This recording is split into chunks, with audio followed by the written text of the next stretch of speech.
Here's exactly how to become a LEED AP O&M simplified in this short video.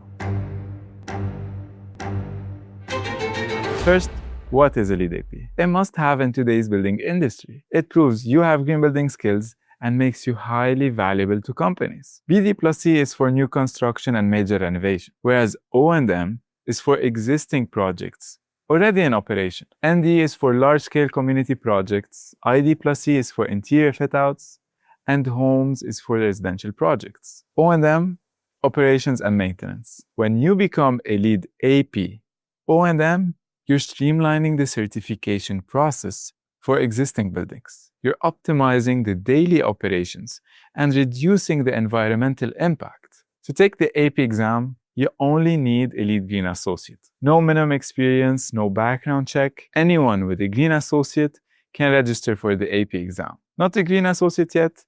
I'll help you become both. When you become a LEED AP, your project earns a LEED point for having you on board, making you an asset. And you will become that asset in 2 weeks if you follow these 3 steps.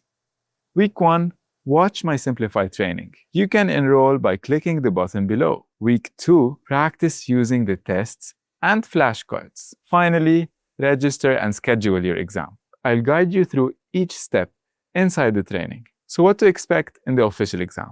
100 questions, 2 hours, multiple choice, no fill in the blanks, no essays. You just need 170 over 200 to pass. Now the exam is based on categories. These will be our study material, from project location, water, energy to material used in the project. Categories include prerequisites, which are mandatory, and credits, which are optional. We will cover each and every one in detail in the complete course. All the intents, all the different requirements, and the available options in each. Now you have the foundation in place. It's time to take the next step. Are you ready to become a LEED AP O&M in 2 weeks? Click the button below to access the complete training.